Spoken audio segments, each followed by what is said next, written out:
Guys bank job చేసే వాళ్ళు సాఫ్ట్వేర్లోకి రావాలనుకుంటున్నారు. And జనరల్గా ఏంటి అంటే నేను చాలా రోజుల నుంచి టాపిక్ గురించి మాట్లాడాలనుకుంటున్నాను. బట్ వెరీ రీసెంట్ డేస్లో ఫార్చునేట్ ఆర్ అన్ఫార్చునేట్ చెప్పాలంటే మా వదిన కూడా మేనేజర్ లెవెల్లోనే పనిచేస్తూ ఉన్నారు. ఎస్బీఐలో మన ఒంగోలులో పనిచేస్తూ ఉన్నారు. అండ్ మా తమ్ముడు అంటే మా బాబాయ్ కొడుకు కూడా ఒక గవర్నమెంట్ బ్యాంక్లోనే ఇండియన్ బ్యాంక్లోనే మేనేజర్గా పనిచేస్తున్నాడు. అయితే దాంతోపాటు మా ఫ్రెండ్ ఒకతను ఉన్నాడు.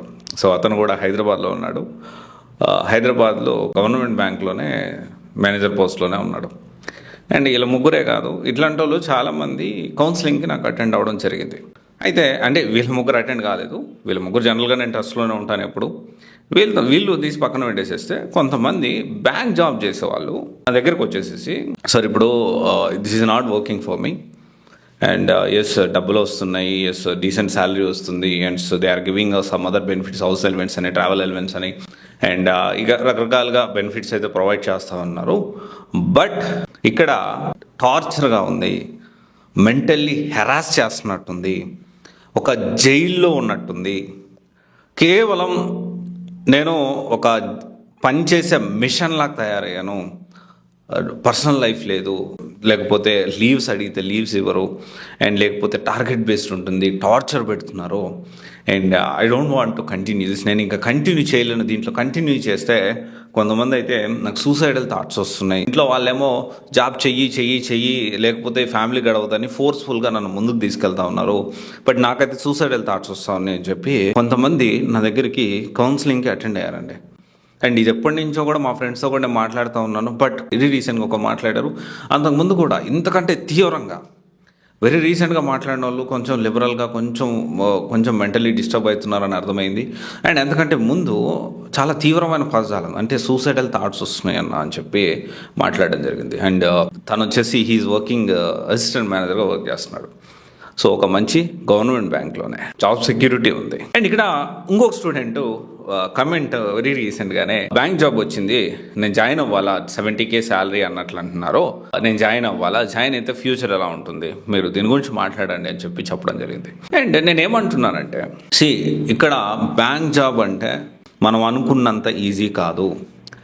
ఈ పోటీ ప్రపంచంలో, ఈ కాంపిటేటివ్ వరల్డ్లో ఇంతమందిని దాటుకొని కష్టపడి మంచి మెరిట్ సాధించి ఒక బ్యాంక్ జాబ్ తెచ్చుకుంటే లైఫ్ సెటిల్ అయిపోతుంది.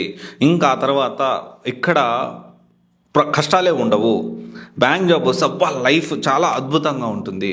సో విచ్ ఈజ్ అంటే మెంటల్లీ మనం ఇక్కడ అర్థం చేసుకోవాల్సిన విషయం ఏంటి అంటే, మనకి ఇక్కడ జనరల్గా ఏపీ తెలంగాణ విషయంలో చూసుకుంటే మన తెలుగు వాళ్ళు అంటే మెంటల్లీ వాళ్ళు ఎలా ఫిక్స్ అవుతున్నారంటే, చాలా కష్టపడ్డా బ్యాంక్ జాబ్ వచ్చేసింది, ఇంకా నా లైఫ్ సెటిల్, చాలా స్మూత్గా నా లైఫ్ వెళ్ళిపోతుంది. అండ్ చుట్టూ ఉన్న సమాజం కూడా ఆహా నీకేం రా, మంచిగా బ్యాంక్ జాబ్ వచ్చింది, మంచిగా బ్యాంక్ మేనేజర్ చేస్తున్నావు, కథలు పడుతున్నావు, నువ్వు ఇన్ని మాటలు చెప్తున్నావా అని పక్కన వాళ్ళు అంటారు. సొసైటీ కూడా అలాగే అనుకుంటా ఉంటుంది.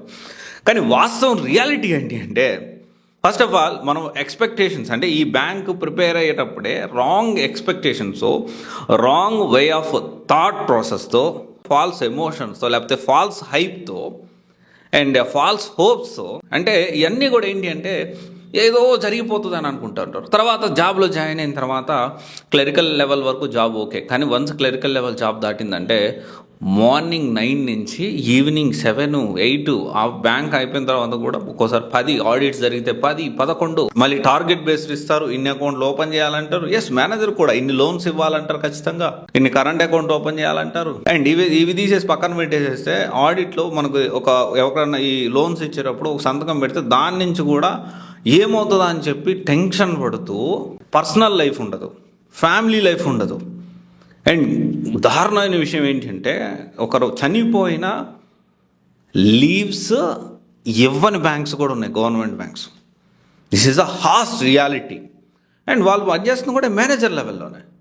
అండ్ చాలామంది ఏంటి అంటే అర్థం చేసుకోవాల్సిన విషయం, అంటే ఈ ఫాల్స్ హైప్స్, ఫాల్స్ హోప్స్ ఇవన్నీ పక్కన పెట్టేసేసి రియాలిటీ తెలుసుకొని unit to start. Me career start చేసేటప్పుడు అబ్బా జాబ్ వచ్చింది అన్నారు, అందరు కంగ్రాచులేషన్, ఇంకా నీ లైఫ్ మారిపోయింది అంటారు. ఇంకా అదే హోప్ తోటి వాట్ ఈజ్ వాట్ అని తెలుసుకోకుండా గబగబా వెళ్ళి జాయిన్ అవుతారు. జాయిన్ అయిన తర్వాత డెఫినెట్లీ ప్రోస్ ఉంటాయి, కాన్స్ ఉంటాయి. ప్రతి జాబ్కి, ప్రతి ఉద్యోగానికి ప్రోస్ ఉంటాయి, కాన్స్ ఉంటాయి. అండ్ ఇప్పుడు వచ్చేసి నేను బ్యాంక్ జాబ్ వదిలేసి నేను సాఫ్ట్వేర్ జాబ్కి వస్తాను, which is not at all correct. ఎందుకంటే నువ్వు సెక్యూర్డ్ లైఫ్ వచ్చేసి ఇక్కడ నీకు సెక్యూరిటీ ఉండదు. సాఫ్ట్వేర్లో నేను 200% I'm not going to recommend any one to come software. ఎందుకు రావాలి? అండ్ దాంట్లో నీకేంటి, నీకు ఫినాన్షియల్గా నీకు అంత బటన్ ఉండదు. అంటే ఫినాన్షియల్ సెక్యూరిటీ, జాబ్ సెక్యూరిటీ ఉంటుంది. సాఫ్ట్వేర్లో అది ఉండదు. ఇంకొక విషయం ఏంటి అంటే అనుకోవచ్చు, అరే నేను కొంచెం క్వాలిటీ టైం నా ఫ్యామిలీతో నేను స్పెండ్ చేయొచ్చు కదా అంటే, అది అన్ని టైమ్స్ పాసిబిలిటీ ఉండదు. We have to balance. ఇక్కడ చాలామంది కూడా వాళ్ళు బ్యాలెన్స్ చేసుకోలేక ఈ family life, personal life, work life ఇదంతా కూడా ఇప్పుడున్న మోడర్న్ వరల్డ్లో, ఇప్పుడున్న సొసైటీకి అనుగుణంగా యాప్ట్ అవ్వాల్సిన అవసరం ఉంది. అండ్ మన పిల్లలు ఉన్నారు, పిల్లలు ఎంతవరకు మనతో ఉంటారు? మార్నింగ్ నుంచి ఈవినింగ్ దాకా ఎక్కువ టైం వాళ్ళు స్కూల్లోనే స్పెండ్ చేస్తారు. అండ్ డెఫినెట్లీ ఇక్కడ ఏంటి అంటే ఇప్పుడున్న సిచ్యువేషన్లో both wife and husband work చేస్తే కానీ ముందుకి వెళ్ళలేని పరిస్థితిలో అంత ఇన్ఫ్లేషన్ అనేది మనకి ఎక్కువ ఉంది ఇక్కడ. ఇప్పుడు సిటీలో చూసుకుంటే మినిమం ₹1,00,000 వచ్చిందంటే వాళ్ళ ఫ్యామిలీ అది వచ్చేసి ఏంటి అంటే మినిమం మిడిల్ క్లాస్ ఫ్యామిలీ అది. అండ్ చాలా అడ్జస్ట్ అయ్యి బతకాలి. ఒక విషయం కూడా ఉంది, అడ్జస్ట్ అవ్వగలిగితే 50,000లో కూడా మహారాజులో బతకొచ్చు. That is whole different story. But ఏంటి అంటే కొంత మినిమం టు మినిమం అనుకుంటే 1 lakh అనేది జనరల్ ఎప్పుడున్న సిచ్యువేషన్. అండ్ ఇదంతా వదిలిపెట్టేసేసి అబ్బా బ్యాంక్ జాబ్ అని ఒకవైపు అంటూ ఉంటే, ఇంకొక వైపు వచ్చేసి జాబ్లో జాయిన్ అయిన వాళ్ళు వామ్మో వద్దురా బాబు, ఈ జాబ్ వద్దు, ఏమొద్దు, ఏదైనా పోయి చచ్చిపోతే బాగుండు, లేకపోతే ఏదైనా బిజినెస్ పెట్టుకుంటా, టీ కొట్టు పెట్టుకున్న ప్రశాంతంగా బతకొచ్చాను, అయినా నచ్చినప్పుడు ఓపెన్ చేస్తారు, లేకపోతే క్లోజ్ చేస్తారు. ఇలాంటి సిచ్యువేషన్స్ ఉన్నాయి. సో ఇక్కడ ఫైనల్లీ నేను చెప్పొచ్చేది ఏంటి అంటే ఇప్పుడు ఈ రెండు కూడా బ్యాంక్ జాబ్ జాయిన్ అయ్యేటప్పుడు నిజాలు తెలుసుకొని జాయిన్ అవ్వాలి, పాయింట్ 1. అలా కాకుండా ఈ ఫాల్స్ హైప్ తోటి, ఫాల్స్ హోప్స్ తోటి, లేకపోతే ఈ ఏదో ఇక దీన్ని సాధిస్తే ఇక నా లైఫ్లో ఇంకా నాకు తిరిగి ఉండదు అనే ఫాల్స్ హోప్స్తో అడుగు పెట్టద్దు, పాయింట్ నెంబర్ 1. సెకండ్ వచ్చేసి ఏంటి అంటే వన్స్ అడుగు పెట్టిన తర్వాత సాధ్యమైనంత వరకు అంటే ఓకే లీవ్స్ ఇవ్వట్లేదు, బ్యాలెన్స్డ్గా ఎలా ఉండాలి దానికోసం ట్రై చేయండి. And you don't have any other option. Definitely మీరు మ్యారేజ్ అయి ఉంటుంది, పిల్లలు ఉంటారు, ఫ్యామిలీకి సపోర్ట్ చేయాల్సిన అవసరం ఉంది ఫినాన్షియల్లీ. అండ్ ఇదంతా మనసులో పెట్టుకొని మీరు మెంటల్లీ బ్యాలెన్స్గా ఉండడానికి ప్రయత్నం చేయండి. This is very important. And నేను అలసిపోతున్నా, నాకు అవ్వట్లేదు, నేను రాత్రి అంతా వచ్చి పడుకుంటున్నా అంటే పొద్దున్నే లేచి కొంచెం బాడీకి ఎక్సర్సైజ్ చేయండి, కొంచెం యోగా చేయండి, కొంచెం మెడిటేషన్ చేయండి, వాకింగ్కి వెళ్ళండి, జాగింగ్కి వెళ్ళండి, do some activity. Physical activity ఎంతమందికి ఉంటుంది చెప్పండి? బ్యాంక్ జాబ్ చేసే వాళ్ళకి 200% చాలా తక్కువ మందికి ఉంటుంది. And I request everyone, bank job చేసేవాళ్ళు మీరు గుర్తుపెట్టుకోండి, బ్యాలెన్స్ చేసుకోవడానికి ప్రయత్నం చేయండి సాధ్యమైనంత వరకు. నాకేం ఫినాన్షియల్గా నాకేం ప్రాబ్లం లేదు, ఫినాన్షియల్గా అసలు డబ్బుల్లో నాకేం అవసరం లేదు, నేను వేరేది వస్తుంది లేకపోతే లేదంటే you take a call accordingly. But కొత్తగా జాబ్లో జాయిన్ అయ్యే వాళ్ళు కూడా ఇవన్నీ తెలుసుకొని అప్పుడు మెడిటేషన్ తీసుకోండి, ఓకే?